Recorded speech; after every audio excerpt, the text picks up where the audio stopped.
Perfect. Thank you. So I think it's about time to start.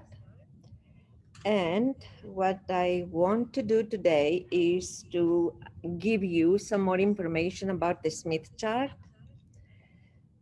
And then I will try today to put this online. So both the notes and the video, so you can review it tomorrow, because on Wednesday we are going to start doing some examples and we have to move a little faster as opposed to just slowing down as we will do today, to learn a little more, to get a little more familiar with the Smith chart. So that's what I would like you to do tomorrow if you have some time. Otherwise, it might be getting a little too fast on Wednesday when we are gonna do some more problems.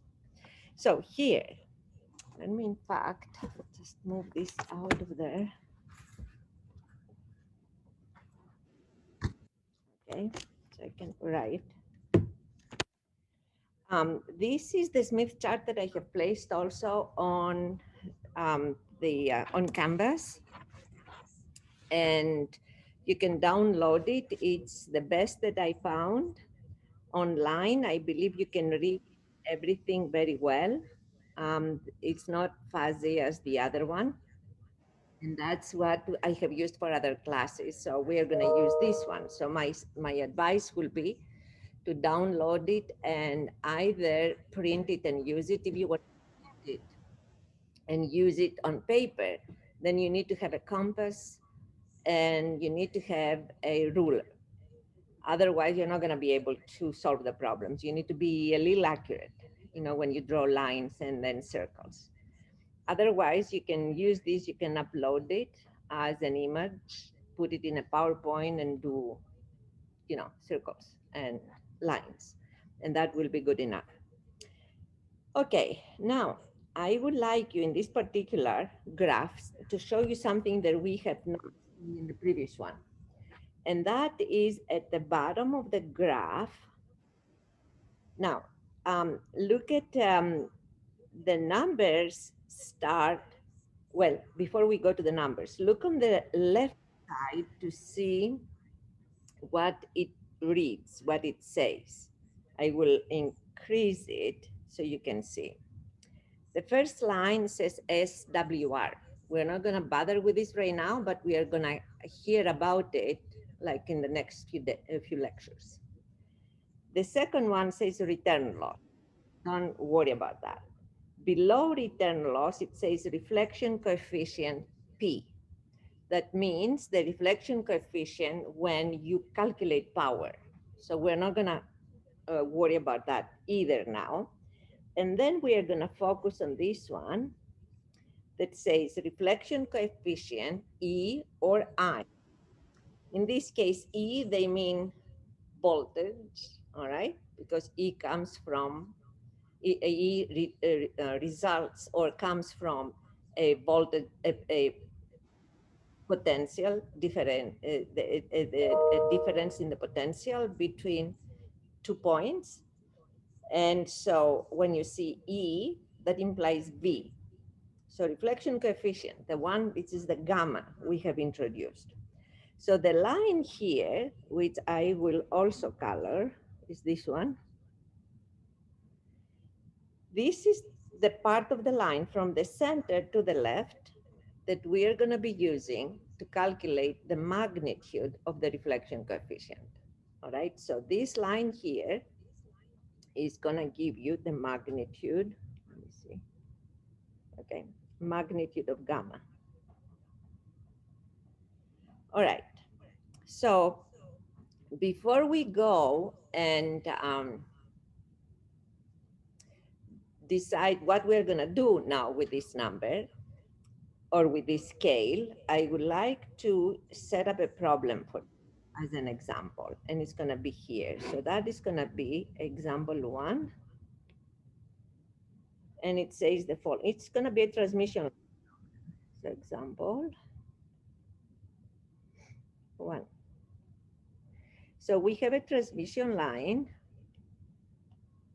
all right, and then as we normally do, one line is there, We duplicate it, take it there. And that just as simple as the simplest one is where you have a transmission line and then a load at the end of the line. So I will use a different color for the load. Let me put this one. So the load is here connected, and it's this one.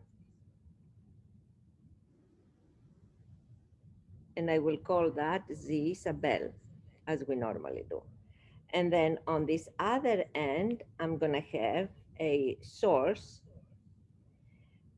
Most of the time, people will make reference to the source. All the time, of course, people will talk about the load. It's 3 o'clock. If you don't hear any information about the source, you're going to assume that it's an ideal source and it's connected like that. And that's how far you're going to go, all right? But there is always a source on the left side here on B naught.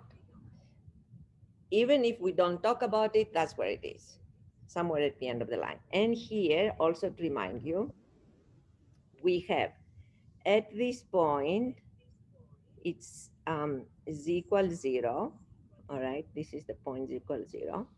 At this point is the load, which is a distance d from the source. Here the source is, on the Smith chart, the source is referred to as the generator, which is the same kind of thing. And if we are at some point, select a point in the middle of this line, let's assume that this is this point, as we have seen. So usually what we normally do is to call this A prime, B prime, and then we identify a point C prime, where it's like at some distance. And then in this case, we call this the distance from the source, we call it Z, and the distance from the load, we call it Z prime, all right? And so Z plus Z prime is D. So that's what we've seen. What else have we seen in this line? So I could ask you, for example, to find the reflection coefficient. So let me ask that. So find reflection coefficient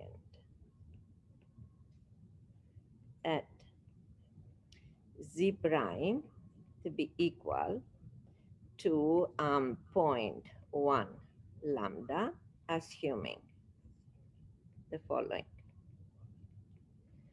that ZL is, say, 100 ohms minus J50 in ohms, assuming that Z naught, which is the characteristic impedance, is 50 ohms, and then assuming that D is 0.3 lambda. Okay, so as you can see, there are a couple of things. First of all the dimensions in lambda. That is one thing, which means that I have not specified frequency. On a transmission line, you don't need to specify frequency as long as all the dimensions are expressed in lambda. All right, if I give you physical dimensions, then I need also to give you the frequency.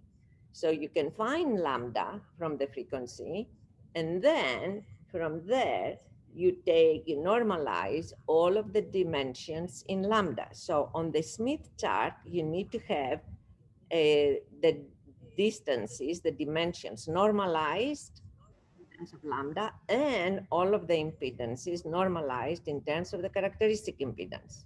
All right, so also to write it here and for you to remember it. So for the Smith chart, to be able to use the Smith chart, for the Smith chart, so what do you need? All lengths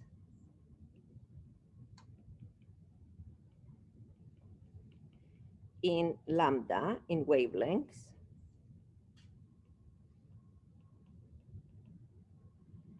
lambda, and all impedances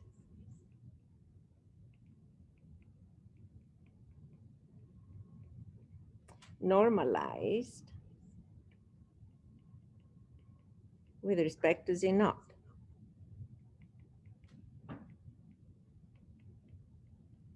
All right, to Z naught.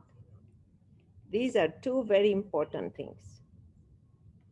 So if I give you like a load here in ohms, I need to give you the characteristic impedance. If I give you a load in the form of characteristic impedance, you can use the Smith chart without necessarily knowing the characteristic impedance. The Smith chart is agnostic to the characteristic impedance and is agnostic to the wavelength. As long as you normalize all dimensions in wavelengths, all loads and impedances into the form of a characteristic impedance, okay? So that, keep it in mind. And then we go here, we have the dimensions already normalized in wavelengths.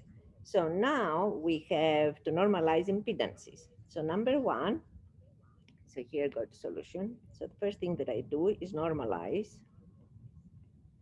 just to remind you what we did last time, normalize ZL. And that gives us ZL normalized is 2 minus J. Okay? The moment you normalize your impedances, then you forget about Z naught, at least for as long as it concerns the Smith chart. All right. Now, I asked you to find the reflection coefficient. So let me then remind you of the following things. First of all, we found that at the load, the reflection coefficient gamma sub L is going to be, in terms of the normalized now load, is going to be ZL normalized minus 1 over ZL normalized plus 1. So that is one formula, one expression for gamma sub L, which now we use here. Then the other thing that we've learned also, we derived is, and I will write it here for you, is that, so here is B. At any point Z,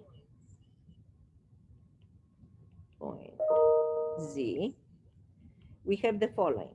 Gamma at Z, all right, is, or you can write it as gamma at Z prime, since the two Z and Z prime are related. The moment I know one, then I know the other, is equal to gamma L e to the minus J 2 beta Z prime, 2 beta Z prime, where beta also is what? 2 pi over lambda. Just to be clear, that's negative J 2 beta Z prime in the exponent? Yes. Negative J 2 beta Z prime, where Z prime is a positive number, is your distance from the load. Yes. Okay. Now, the positive is important because in some books, if you read the other literature, when they go and use Z, they consider it as a coordinate. Sometimes they give it a positive value, sometimes they give it a negative value. You need to remember, for all of our nodes, all of the signs we have are for positive Z values or positive Z prime values. All of our values are positive here, all right, in the Z direction. Okay, just to simplify things so you don't get confused. Now, if gamma L from here, since Z sub L can be any complex number, then gamma L can be complex, which means gamma L is going to have a magnitude and a phase, where this phi sub L is nothing else but the phase of gamma L. All right? So we write it like, okay, then if I write this equation here, I also highlight it so you see it. And then if I keep this one in mind, Then I call 1 and 2. Then from 1 and 2, what we conclude is that the reflection coefficient at any other point on the line is going to be magnitude of gamma L, and then here you're going to have J phi sub L E minus J 2 beta Z prime. So from this, you find the following, that when it comes to gamma, at any point along the line or at any distance from the load, in this particular case, it has a magnitude, which we also show it as this, to be equal to the magnitude of the reflection coefficient at the load. That is extremely important to keep it in mind. And then, of course, has a phase that changes with Z. So the phase, it's only the phase of gamma that changes with Z.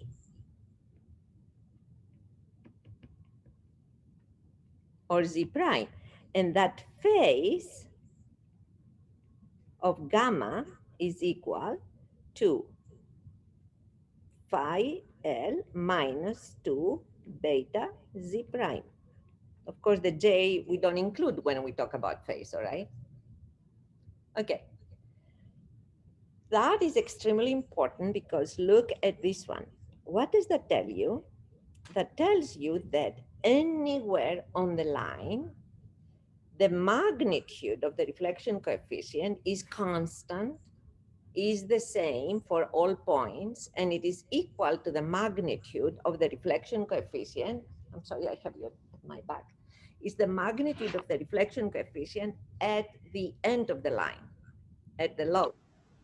Okay. Now, also, you can find the reflection coefficient, all right? So for us, we can find the reflection coefficient from here, and then we can find its magnitude and the whole thing. The Smith chart is supposed to help us with this. It's not supposed to have us do all of this calculation and then go on the Smith chart, all right?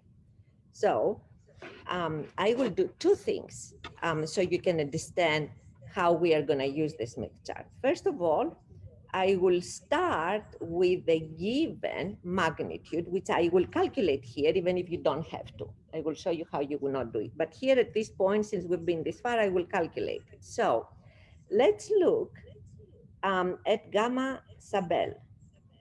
Okay, gamma sub L.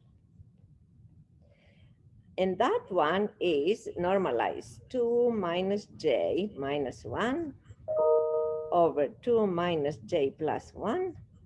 And that makes it 1 minus j, and then 3 minus j. And this one, I multiply with the complex conjugate of the denominator. All right? And then that gives me 3 to the second plus 1. And that is equal to 3 plus 1 in the numerator. And then I have minus 3j plus j. And in the denominator, I have 9 plus 1 equals 10. So here I'm going to have 4 minus 2j divided by 10, which is going to give me 0.4 minus j 0.2. So if I find the magnitude of gamma sub L from here, will be the square root of 0.4 square plus 0.2 square, which is going to be 0.16 plus 0.04, which is square root of 0.2. How much is that? The square root of 0.2. Is it like is it 0.4 something? Which Thank you. So it's 0.447. Okay, so I found it when I did this with these calculations. Now that I have that, I'm going to the Smith chart and I say, okay, now I can go here and I can find where is 0.447.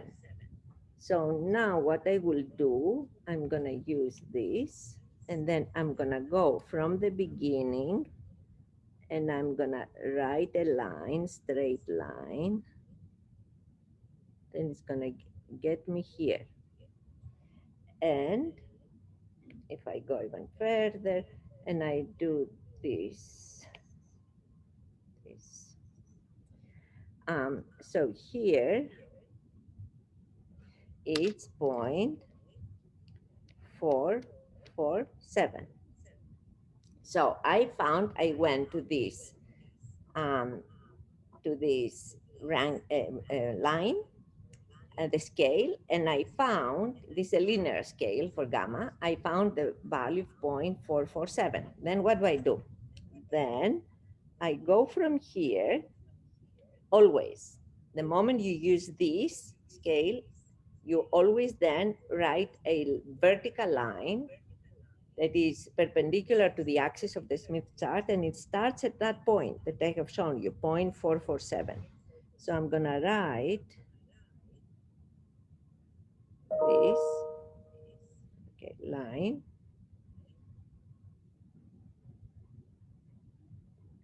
Let's see, there. And what I will do, I will make it a little thicker than this and like that. All right, and now I find where this line intersects the horizontal line of the Smith chart. And I find that it intersects the Smith chart right here, the horizontal line of the Smith chart. And then what do? Then I write a circle that has the center at the center of the Smith chart and then goes through this point, the green one. And so I'm going to write this circle here, there. Okay. And now here is my claim that all the points on this circle represent impedances on my transmission line. You remember that I told you every point on the Smith chart is an impedance?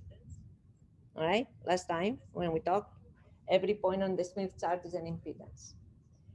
All of these, therefore, now the circle that I have developed has all of these infinite many points on the circle. What are those points? Those points are points, every single point on my transmission line is represented here on this circle. Each point there has a different, there are very interesting things here that you have to keep in mind. Every point has a different impedance, obviously, uniquely different, all right, on this circle. However, if you look here at the outer scale on the perimeter of the circle, and I will show you this one, okay, look at this. What does it say here? It says wavelengths toward the generator. We'll understand what that means, but let me show you something. So obviously, when you move along this, it's like equivalent to moving along the line. And then it has measurements. It starts at 0 right here. Let me use this. It starts at 0. You see that? You go all around and the values on that ring, they change from 0, they go to 0.05, follow my line, 0.05, 0.606, 0.07, 0.1, 0.141516, and then it comes down here. You see follow all of these numbers, 0.2, 0.22 to 3 to 4.25. What is this 0.25? What does it mean? That means that I have moved on this line by a quarter of a wavelength. You see that? Now moving half a circle, it's equivalent to quarter of a wavelength. Then I continue. Just keep that in mind, and then I continue. Let me see what happened here. Okay. Now I continue, and I go from 0.5, 0.25 rather, then go cross 0.3, 0.35, 36, 39.4. I go here all, and I stop where? At 0.5. I go all around the circle once, and I have covered half a wavelength on the line. So what happens when I go beyond this half wavelength? Everything repeats itself. So now, do you see of something I was telling you? Remember the problem we did when we had a load and then we moved by half a wavelength and we found the same in the solutions?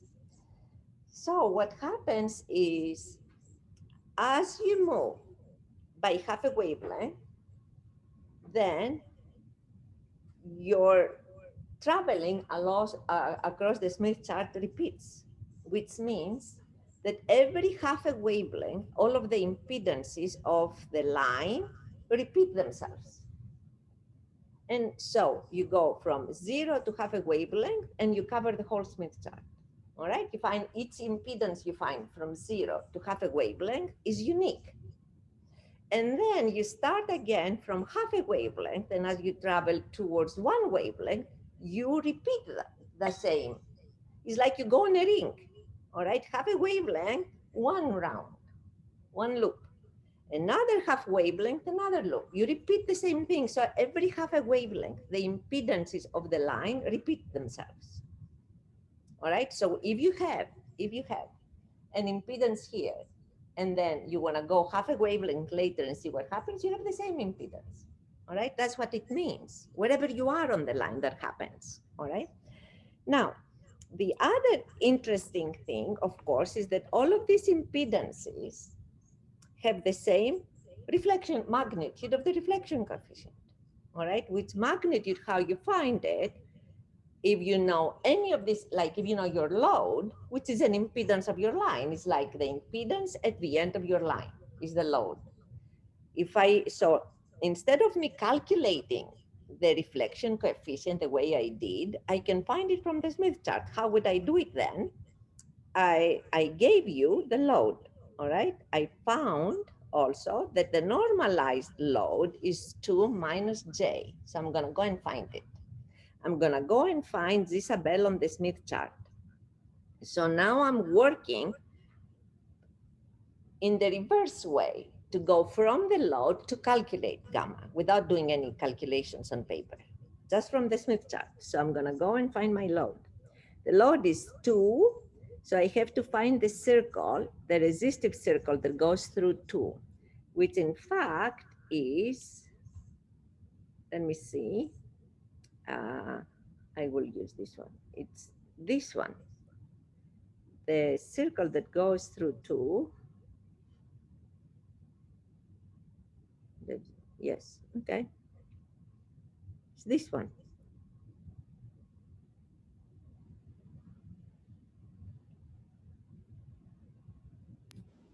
Wait, what are you doing with that circle? That is the circle of that I'm trying to find the point of my Smith chart.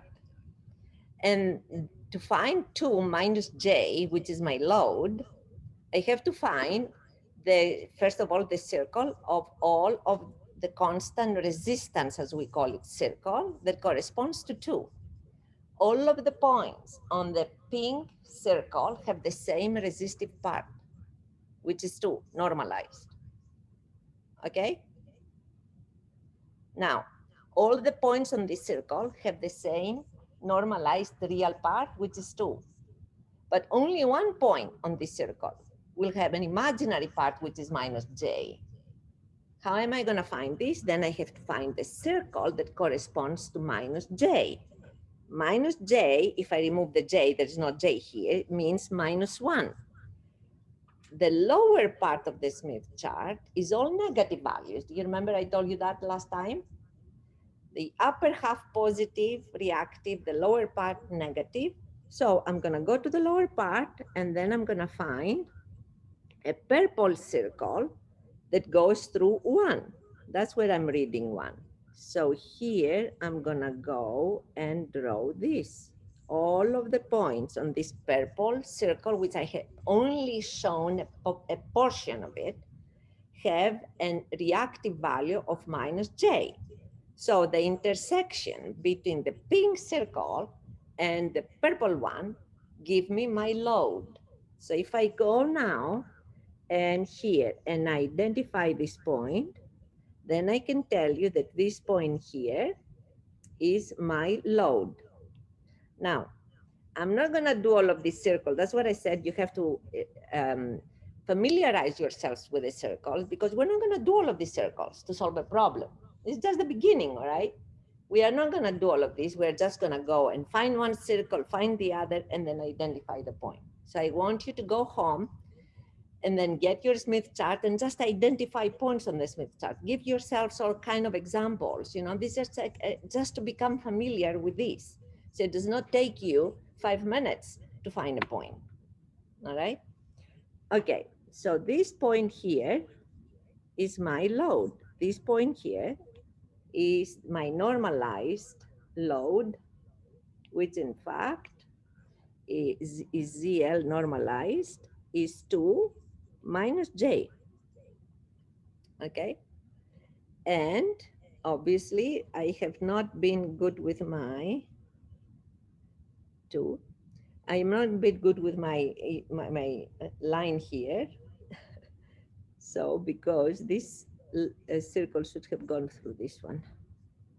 So obviously this is not, well, whatever I have done, yeah. Okay, this is the right one too, or maybe it's a little different. There. Okay, something like that. I was not accurate on how I drew the perpendicular line. So this is better, and I'm going to erase this one. Okay, so that in fact, if I had drawn the line correctly, the perpendicular line, you would have found that the point that where this line intersects the horizontal line is this one. Okay, what do you see now? That my ZL depends on this, and now it is a point of this green circle, obviously, but of course, when I start with ZL, I don't know that, so I will erase these two, all right, because the only thing that I have at this point is my load, all right? I gave it to you, you got your load, so I'm showing you how to find the reflection coefficient without making any calculations.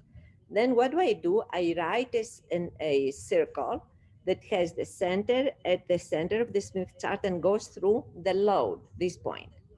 And I'm doing the same circle, green. Let me see how I'm gonna do it. Oops, no, there. Okay.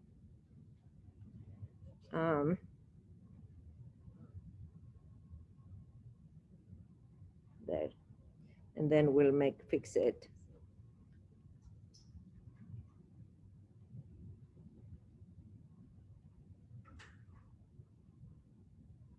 There. Okay. Now what I did is to draw a circle that has the center of the Smith chart and goes through my load. And now I find this point. I find this point here is the point where the circle intersects the horizontal line. And then I draw a line perpendicular down. Now here I'm going like this.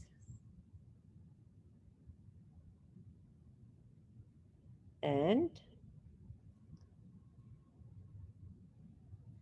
okay? And this, if I do everything correctly, will go down here. So now, without making any calculations, I find this point, and that point is the magnitude of my reflection coefficient. Okay, so that point here is the magnitude of the reflection coefficient. So I showed you two ways to calculate the magnitude of the reflection coefficient. 0.447. As a matter of fact, if you do it well with a ruler and then with a compass, then you're going to find it down to the second decimal point. That's what this Smith chart allows you to do. All right. So Yes. in this specific example, what you were doing was, okay, so you got the ZL load graphed on there, and then you like looked at the radius to 1, and then from there you looked at the left end of that and used that to find the reflection coefficient. Yes, I want to find the magnitude of the reflection coefficient. If I have the load of a line, then without calculations, I can use the Smith chart to find the reflection coefficient. And I show you how to do it. Okay? Did you see that? Yeah, I saw it. Okay, this is exactly what I did now, but also I started with the theoretical calculations to show you, then you can avoid all of this. It's gonna give you the same results.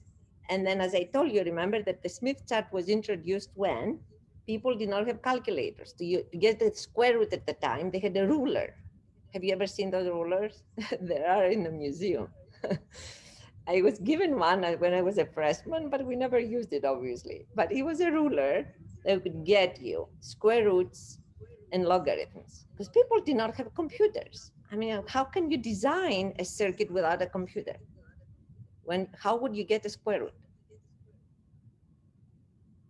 You know? You have to guess and check. Huh? Like try different numbers, multiply together. Well, yeah, you can spend the rest of the day trying to do it, all right? So, but people had found ways. I mean, I'm telling you, they had radars. They're working during the Second World War. And then nobody had a computer at the time. They did not even know what computer was. They could not even imagine it, all right? And they were able to do some very sophisticated designs. So anyway, so that is how, when we use the Smith chart, we're not gonna do calculations. That's why I wanted to show you how you get it. Now, what I miss it? Okay, we have time. The other thing that I wanted then to do is to show you how, you remember the problem we solved? And what you tried to do in the problems we did, I will try to solve some of these problems using the Smith chart only. All right, so we'll do another problem. And this other problem is going to be a little more complex. So, and I will build on the first example. So the second example, so example 2,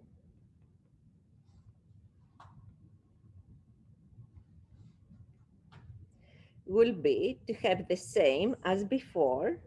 So I will take all of this here.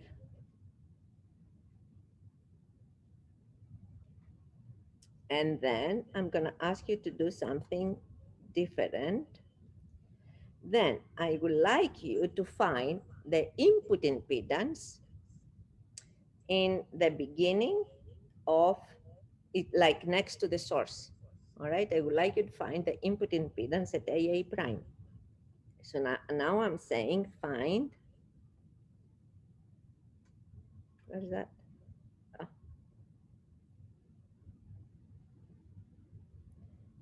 Find the input impedance, Z input at AA prime.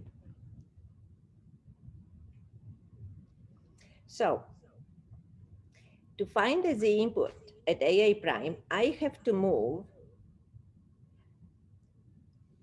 First, there I said find the reflection at Z prime is 0.1. We'll do that too.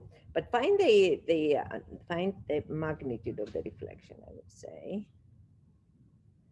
No, don't want to do that. That's what I'm giving you.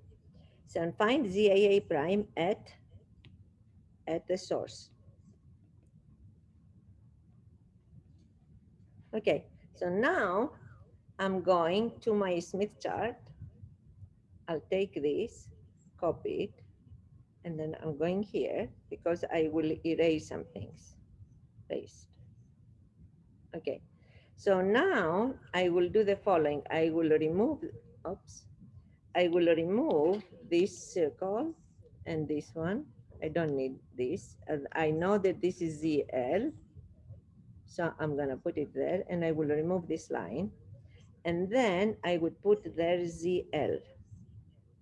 This is my load normalized. And now I want to find the input impedance at 0.3 as I move from the load towards the generator. To find, I know the load, all right? So let me go here. You see, I know my load. I know it on the Smith chart. To be able to get the input impedance, I have to travel along the line, like here, like this, and I have to come away from the load and towards the generator. I have to travel by 0.3 of a wavelength, because that's my D, all right? Remember I gave you D? I gave you the D is 0.3 of a wavelength. So now that I am on a Smith chart, I have to travel. And where am I gonna travel? I will travel along the green circle. I will not leave the green circle because that's my transmission line, all right? If I jump off the green circle into anything else, I'm getting off my transmission line. So I have, this is like it's like you are in a loop, and then it's only there you can go and only stop somewhere. All right, to move off this circle, you have to add something to your transmission line. We'll see it next time. But now I wanna move from there. Which way am I gonna move? Because obviously there are two ways. I can move away from ZL, either counterclockwise or clockwise. There are two ways of going, either like this, clockwise, or counterclockwise. And I have to select which is the correct one, because if I go on the wrong, if I go towards the wrong direction, then I'm gonna find the wrong answer. So to do this, I'll show you the following. I'll remove that. Okay, look at what it says here. It has two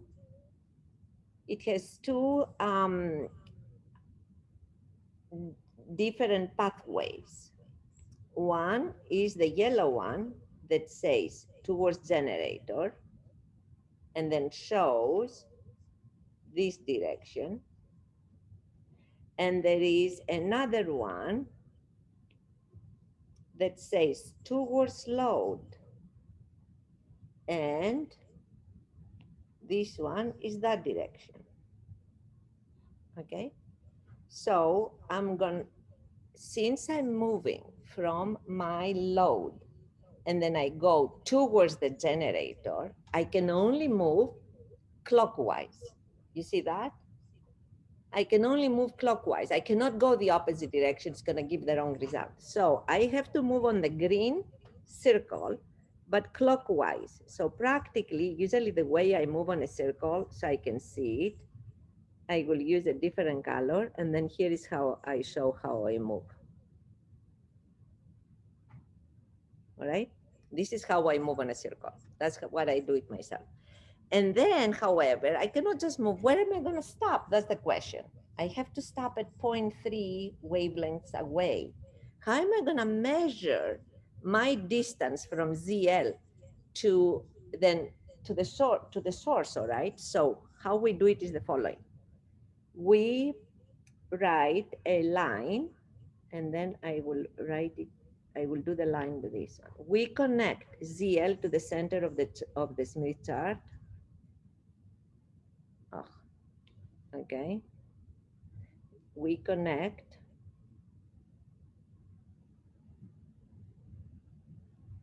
there. And then the yellow, we are on this rim, all right, on the outer rim that shows it has the measurements on the yellow one. So I'm gonna move, I'm gonna stay there. I'm not gonna get off that. I'm gonna stay there and I'm gonna see where I am here. And where am I here? It's at this point.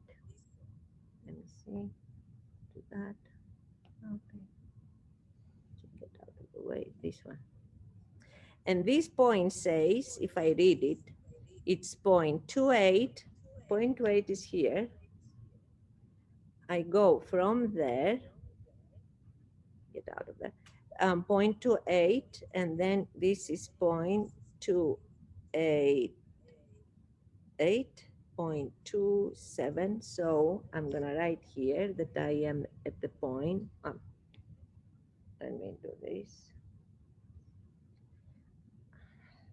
Okay, 0.2278 approximately.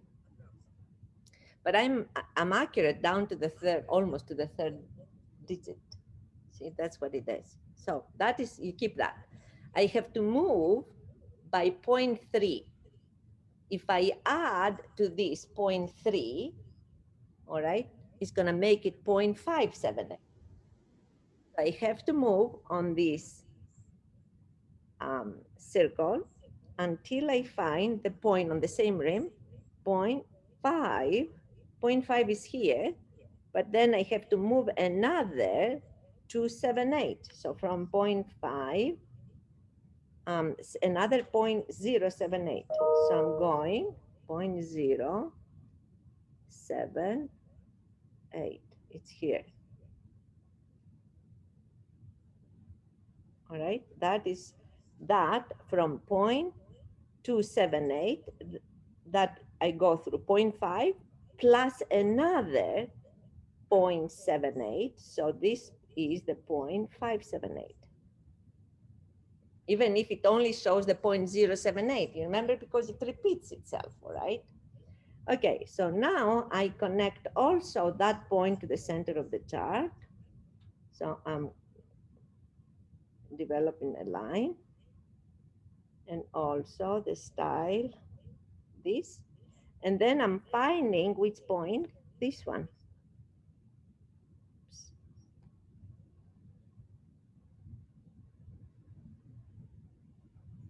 Okay, and I'm claiming that that's my point, that's the input impedance in the beginning of the line by the source. So I will travel all of this distance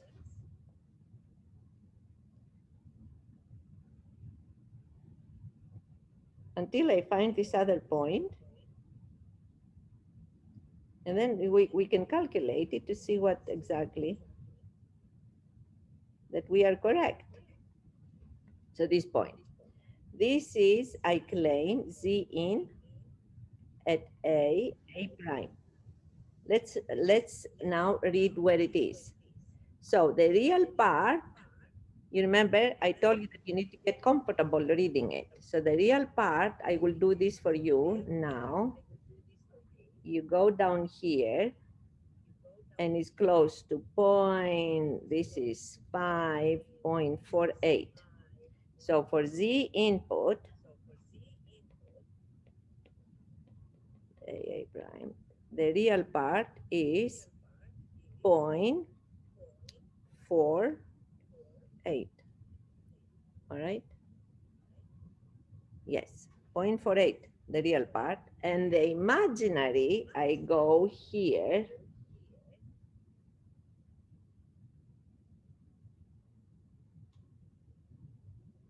And the imaginary is like here. And I will read. I have to remove something from there. Okay. And if I read around this line, there, it's 0.4 to say 0.422, say, approximately. So plus J 0.4 2, 2. That's what I find. Now let's see, is that correct? Okay, let's try to do this and then we're done for today. So let's try to find that. How would I find the Z input impedance at the source? You remember the formula. So let's check it. So to check the value. What we have, Z input at A prime will be ZL plus J tangent of beta D divided by 1 plus J ZL tangent of beta D. I don't know whether anybody can do it with this, but let's see how we are going to do it since I don't have a program to do that. So it's going to be, what did we say was ZL2 minus J? So it's going to be 2 minus J plus J of tangent. And it's 2 pi over lambda times 0.3 lambda. And that is 1 plus J, 2 minus J, tangent, 2 pi over lambda, 0.3 lambda. So practically this is going to be 1 minus J plus J tangent of 0.6 pi radians. So how much is that? Can somebody who has a calculator find that? And that is going to be 1 plus J, 2 minus J, tangent. What I would like you to do is, since the time gets there, find it, go home and find this impedance and see whether this is exactly what we calculated, all right? Whether it is your 0.48 plus J 0.422, and then see whether this is correct. It has to be correct. If it's not correct, then I have made something wrong. But it has to give you that value, but you see exactly how you can do it without having to calculate this expression. And the interesting thing is that with Smith chart, we can solve some very difficult problems. Well, you would even have to go to MATLAB to solve them. Design problems. Very, very interesting, you know. I mean, I love the Smith chart because of that. And so I will show you some design problems, simple ones. But what I would like you to do, number one, find this impedance, just to confirm, all right? And then for Wednesday, we're not gonna have a, so instead of giving you a, what is it, top hat, I will give you just a, just a task to test the value here. And then the other thing that I would like you to do tomorrow is familiarize yourselves with the Smith chart, because I'm gonna move a little bit faster on Wednesday to solve problems, all right? So I want you to be able to follow. So go through these examples, try to make sure you feel comfortable finding your impedances, how to read, feel comfortable with what the Smith chart, at least the readings, what the readings are. So you don't have to focus where to find the reflection coefficient and read all of these small words, you know, to find where is the reflection coefficient that I can find the magnitude, or where is towards the generator, where is, no, these ones you need to feel comfortable with, because I would like to solve some problems and then I cannot just slow down every time and go through the same kind of thing, all right? So get familiar with the Smith chart. Any questions? Yeah, so I'm a little, I think I forgot. How did you get the, where'd you get like the 0.578, 0.278 values from again? You don't, from the outer, look at the outer rim.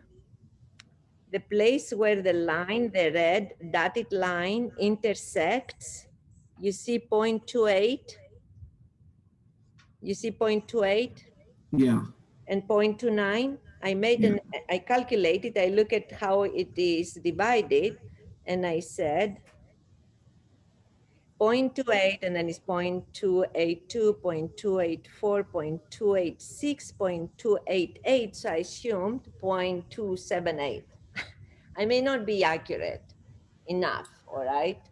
But that's how I got that. And then I did the same thing up here. Now, because the line, as you go around, it repeats every half a wavelength. You remember that I told you?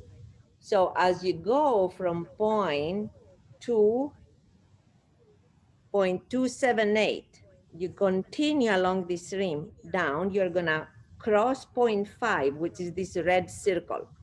You don't see it there for some reason. There, you see the red circle, the little one? Yeah. That's at 0.5. You cross the 0.5 and you keep adding the distances after that. So since I wanna move from our original point by 0.578, I wanna find this 0.578. I have already crossed 0.5. I need another 0.078, and I found it here.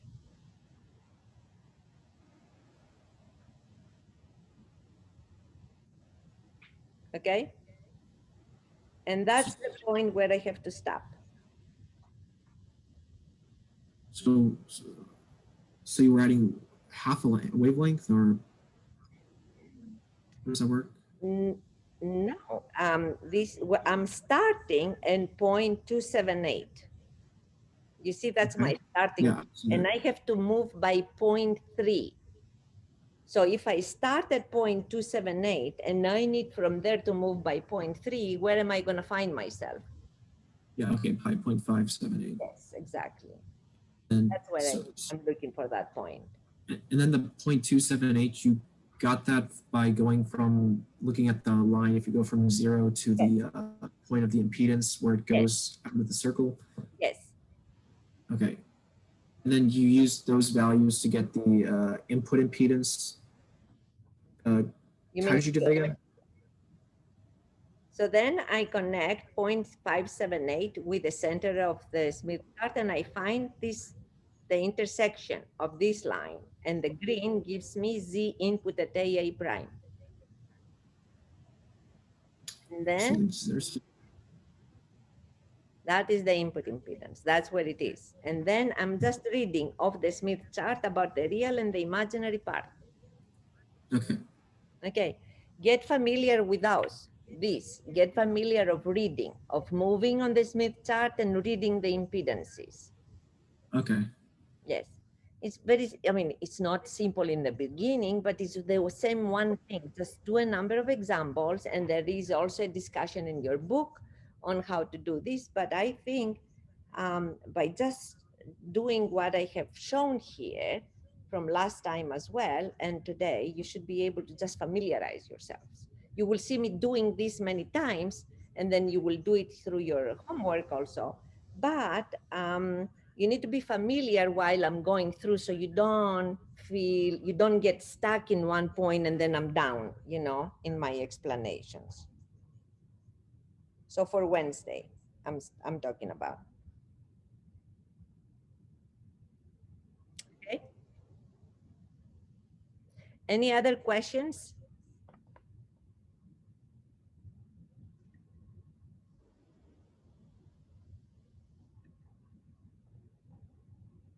Okay, I'm gonna go now, and because I know it's complex, I will download the video, edit it, and upload it. So by tomorrow morning, you're gonna have access to the video. So please go through the video and my solution. I will put both of them up, and then don't come to Wednesday's lecture without having looked at this. Because I think on Wednesday, if you don't do that and come on to Wednesday's lecture, you're gonna be even more confused. All right? Okay. There is no high science here. It's just a little bit of practice. Okay, thank you. we'll see you then. We have office hours today. If you want to come and ask me any questions, but I will see you either today or definitely on Wednesday. Okay, thank you.